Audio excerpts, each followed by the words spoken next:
Our dear brothers and sisters, it is very, very gratifying to hear that you have arranged a very good symposium on the conference level by the Ambedkar Sidhu Kanu Study Circle at the Santiniketan city. My Vanakkam. It is our privilege and honor to congratulate you for this great attempt. Now, Periyar is the very, very burning subject, not only in Tamil Nadu, not only in India, but at the same time to the whole of the part of the universe. Because Periyar was not dead. Periyar is not an individual. He is an institution by himself.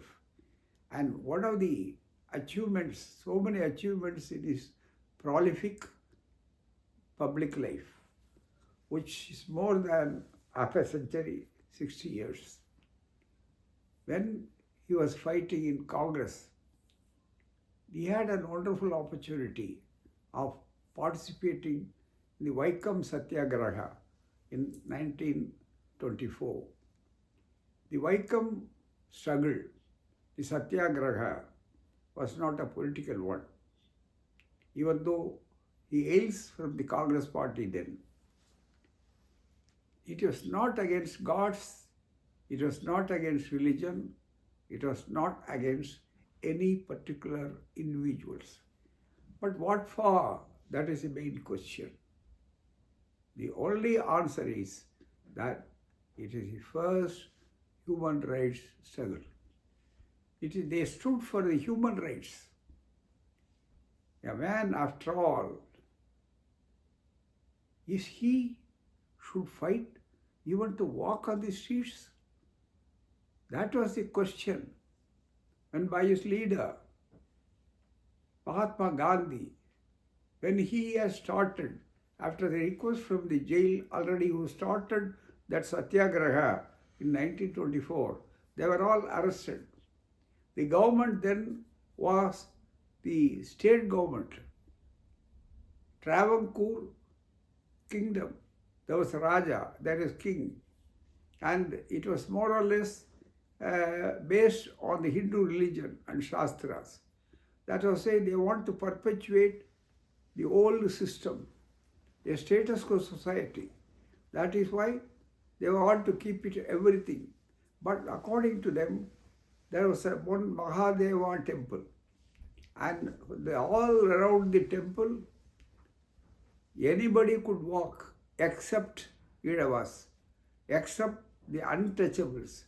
You will be surprised to know nowhere in the whole world that there is a system of untouchable, unseeable, unapproachable.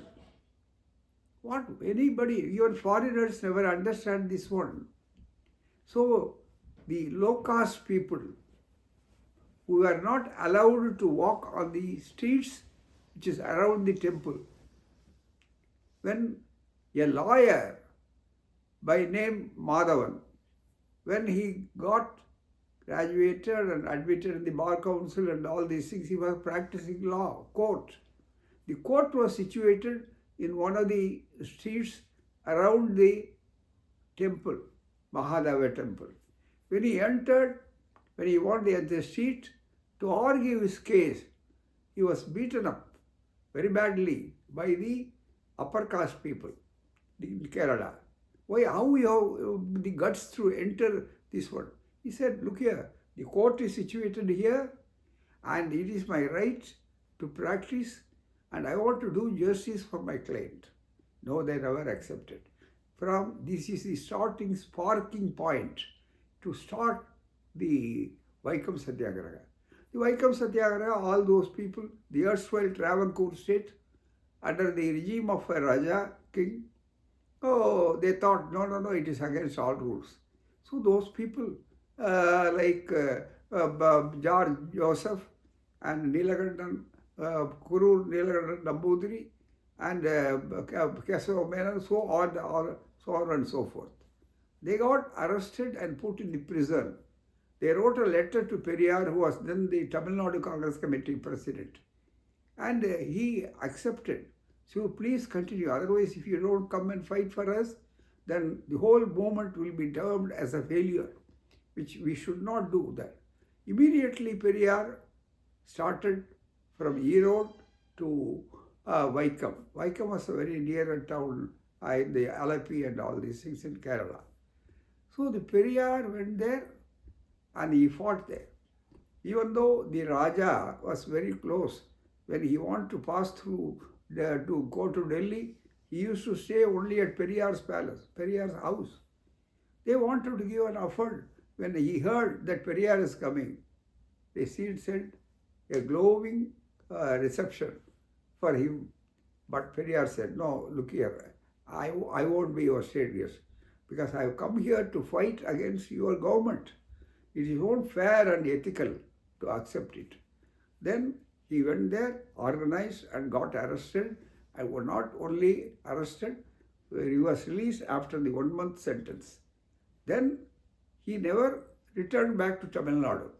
He continued his struggle. In Dubai, another unique feature of Vaikom Satyagraha is, first time, his wife, Mrs. Nagamayar, and his sister, Kannamayar, and a group of ladies were there as fighters. And he was fighting. They want to participate in the picketing after the arrest of Periyar. So first in 1924, can you imagine, 1 century ago, that these people from other state, even though they are not aggrieved or affected by that, but for the sake of human rights, they wanted to continue this struggle. That is why Periyar was put in prison. He was released. Then again, he once again went there. This was the greatest one and great achievement. Periyar saw to it that unless and until this one, nothing will happen. That is why the human rights, he started it against caste, against discrimination. And when Gandhiji was asking why you are going to and because the upper caste people are objecting it, and he politely replied to his leader, look here, Gandhiji, I saw here the pigs and donkeys are walking freely. They have never got this right by Satyagraha. But we as a rational human beings, how could we tolerate? Then he continued. He was put in under the jail once again for 6 months. And then the Raja was dead. And then the Sanatanic force, they wanted to do yaga. So that Satru Sankara yaga. That means that force will come and they will kill the person. But on the other hand, it was what happened, it never yielded any result as they expected, because it's a great bunkum and it's a myth. And so he was released because of that one. The prisoners were released. Periyar continued, and because of that, 1 year back, once again the streets were slowly and steadily opened. So that it was not a question of walking, it is a question of human right. That is why you are celebrating, and we congratulate you. And everywhere, when the self-respect of a human being is said, the caste system has dehumanized our society. And the upper caste people alone have the privileges and other things to study, to rule, to accept a big post.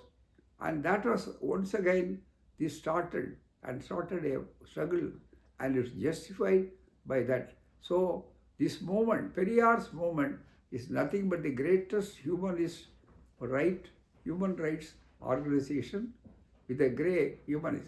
It is very difficult you can divinize people, but it is very difficult in our country to humanize the people. This is for humanize.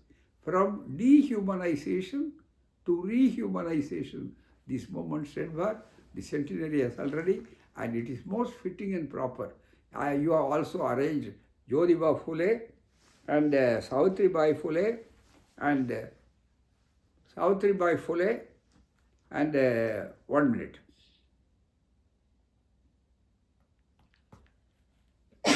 And the great fighter of the Bengal, Rokhaya Begum, Rokhaya Shakawat Hussain. And also this movement should always stand for aborigines, Adivasigal, Padangudinar, scheduled tribe. But now they are being very badly termed, even in their home, as Vanavasigal. They are not Vanavasigal, but they must be Adivasi. Adivasi means original tiller of the soil, original people who worked for the same to culture. So you have very rightly organized this conference and symposium. We once again congratulate. It is a privilege and pleasure once again, even though I'm very eager. I am in a different country. I am in Australia. But anyhow, this is a very good attempt.